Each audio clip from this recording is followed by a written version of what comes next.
We segue now to the question of honoring an institution that is well known to specialists, but most are not specialists, and an institution that is well deserving of being honored and rewarded, and people be made more aware and appreciative of. It has to do with the Kuwait Fund for Arab Economic Development. It's the oldest of the Middle East development infrastructure, financial, developmental assistance institutions and organizations. One is now familiar with others, but they've all patterned themselves on the scale and the model and the example of the Kuwait Fund, which was established in 1961, shortly after Kuwait obtained its full independence from Great Britain, which for decades had administered Kuwait's defense and its foreign relations. It so happened as the United States government began to tighten its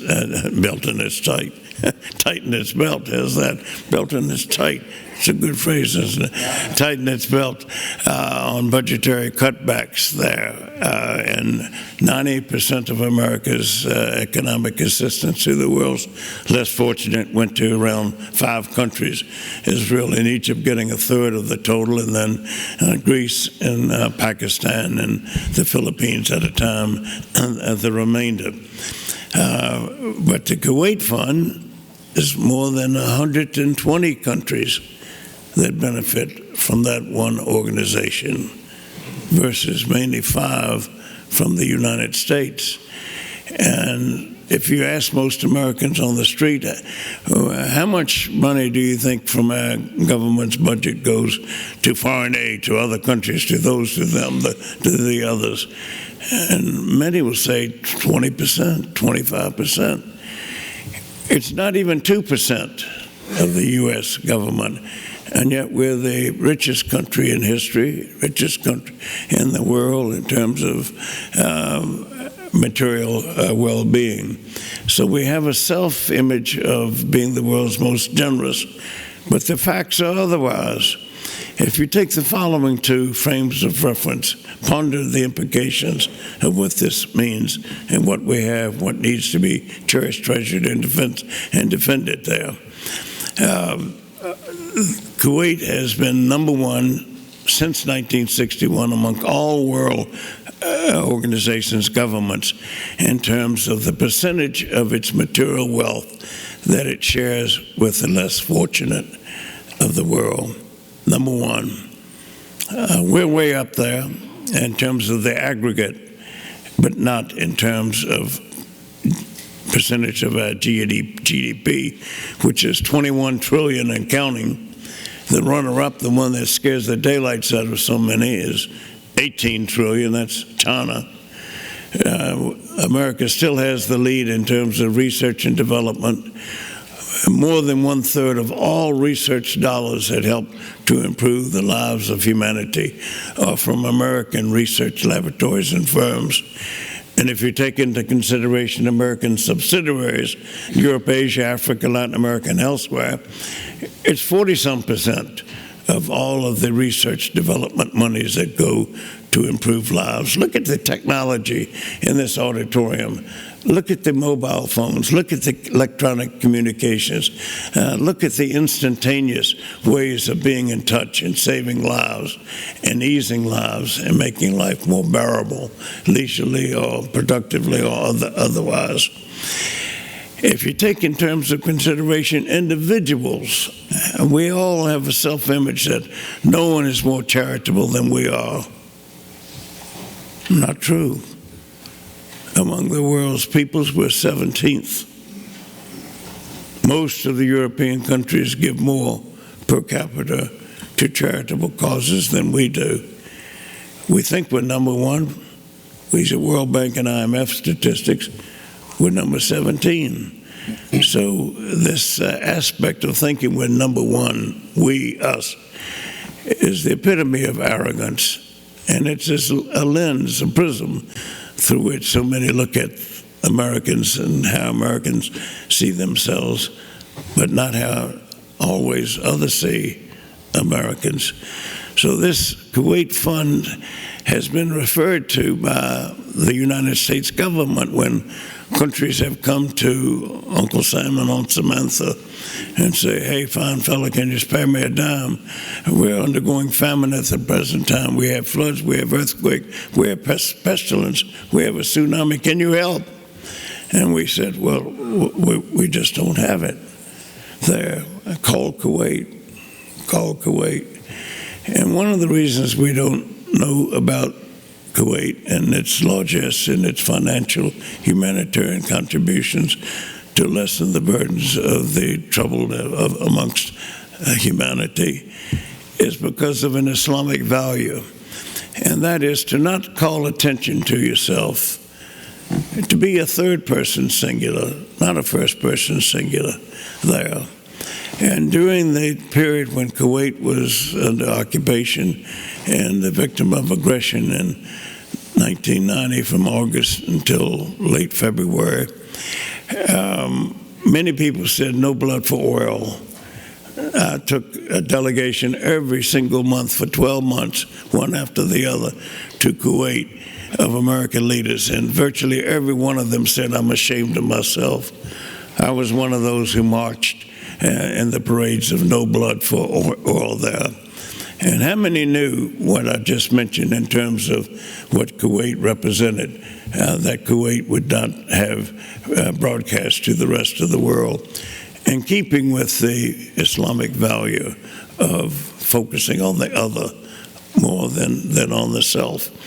There's one country, for example, that had a government that voted against sending armed forces to Saudi Arabia so that the invasion would not spread beyond Kuwait. And it so happened that that particular country, the largest employer outside of the government, was a hotel chain, 18 hotels in that country, owned by Kuwait. But the workers themselves did not know that.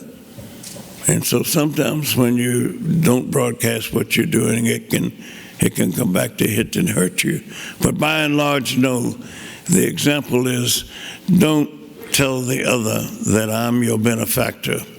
If I provide a scholarship to some of the young students here in this room, from the moment they know I'm the person that does it, they will be deferential to me, referential to me. Hi, Dr. Anthony. Hi, thank you, Dr. Anthony. I'm doing what I'm doing only because of you. Thank you, thank you. The entire relationship would change, the chemistry, the body language, the communications, the whole value complex in our relationship. And why? If I'm the more lucky, the more fortunate than they. And why? Because they have a legitimate need, a legitimate concern, a legitimate interest in becoming more educated. Why should the relationship change between the two of us if I'm the more fortunate than they are? And so we salute this particular organization that has not called attention to itself, but has done such a remarkable degree of work in lessening the travails of humanity. It's the Kuwait Fund for Arab Economic Development, and its Director General Marwan Al-Ghanim has worked his way up to this position to represent this mother, this pearl of all of the developmental economic assistance organizations in the Arab region, the Middle East, the Islamic world. And we have the ambassador of Kuwait, Jassim Budai, who's former president, head of the Kuwait mission to the United Nations, with us as well. With the Kuwait Fund representatives, please come forward.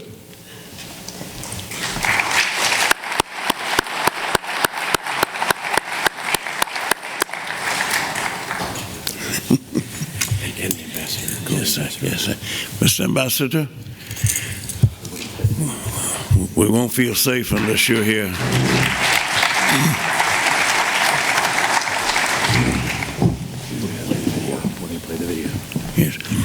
I want you visually to see something that will go beyond and surpass my words about the work of this fund.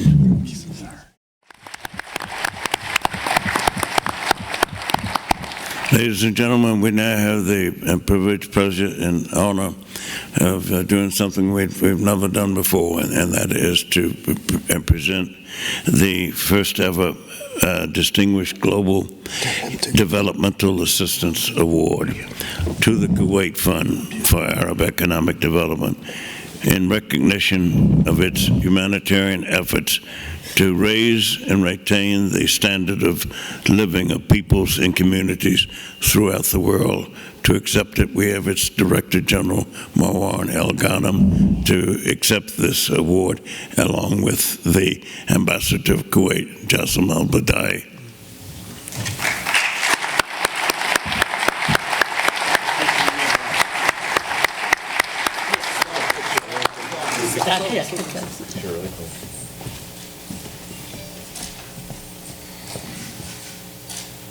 Super. Just a couple minutes. Thank you very much, Anthony, Dr. Anthony. I think you covered everything that I want to mention. Let me first mention that I'm honored to be here. And not only honored to be here, also in the presence of His Highness Prince Turki bin Talaq bin Faisal, and I don't see him, Ambassador Edward Ghanem. Those two figures are a very dear friend to the Kuwaiti throughout their life. I'm not... As I mentioned, Dr. Anthony mentioned everything about Kuwait Fund. Let me tell you about a tiny country in the northern east of the Arabian Peninsula. Immediately after the liberation, after the independence from the British ruler, at that time, the fathers of Kuwait, at the time of late Sheikh Abdullah Salim al-Sabah, we called him the father of the Constitution of Kuwait, thought of the neighboring country, where at that time the late Emir Sheikh Jabir al-Ahmed Sabah was the Minister of Finance. They thought of the establishment of Kuwait Fund to assist the neighboring country, especially the Arab country, with the God gift of the oil production. They established the fund at that time, as mentioned, 1961. And we operate in most of the Arab country, neighboring country, until mid-70. Then the first expansion of our operation to cover Africa and Southeast Asia. And the third expansion was immediately after the liberation of Kuwait from the Iraqi aggression, where we covered the Eastern Europe and the Latin America. Kuwait Fund now operates in 107 countries. Throughout those years, we financed more than 1,000 loans to various projects in different sectors. My colleague mentioned in his tape about Egypt. Egypt is the first recipient country from Kuwait Fund resources. And the tape mentioned Bahr al-Baqar, water treatment program. It should have more on that project. This project is gained up, I think, more than 6 international awards as the largest water treatment program. Proudly to say that we, Kuwait Fund, with the cooperation with the Arab Fund, headquartered also in Kuwait, with the cooperation with the International Cooperation Ministry in Egypt, we financed that project. Kuwait Fund will continue assisting continuous operation, assisting different countries throughout the year. It's the lending arm of the government of Kuwait. At that time, we still do this duty, representing the state of Kuwait government in different international organizations like the IMF and the African Development Bank.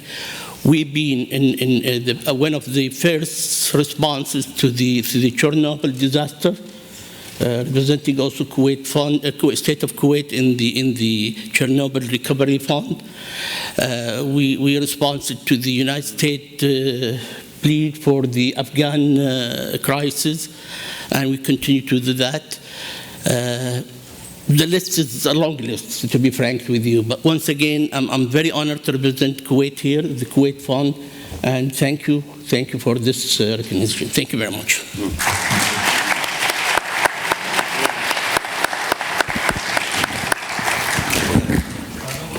Yeah, but make a segue. Yeah, make a segue. Here you go. If you allow me, yeah, no, this is just حياكم محمد. This is talking about Kuwait Fund. You know Arabic, right? Well, the logo of Kuwait Fund is written in Arabic. It's the Kuwait Fund for Arab Economic Development. مؤسسة. And it's my honor to present this one.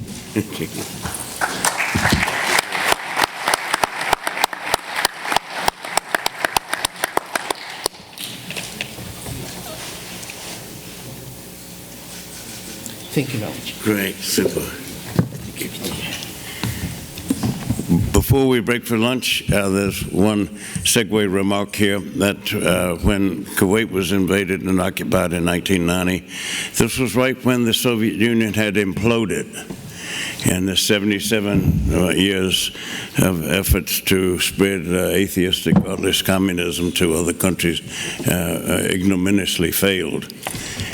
At the time, it cut off the economic assistance to its East European satellite countries, 5 of which in particular had no oil or gas. And they asked the United States, please help. This is the fuel that drives your economy and our economy and every economy. We're talking about the United States saying we just don't have it. No other country said we have it. One country did. We're talking about Bulgaria, Romania, Czechoslovakia, Hungary, and Poland. These 5 had an infusion put on life support because of Kuwait. We talk about the need for leadership in the world. We have leaders. We have plenty of leaders. What we need are statespeople, statesmen, stateswomen. We need the Mandelas. We need the de Gaulles. We need the Mother Teresa's there. And we need institutions and individuals who lead them, like Marwan El-Ghanem and his staff. Please salute these people who are the unsung heroes who realize that if you don't insist on taking credit for something, you can do 10 times as much. And look what this institution has done. Thank you, sir. Thank you.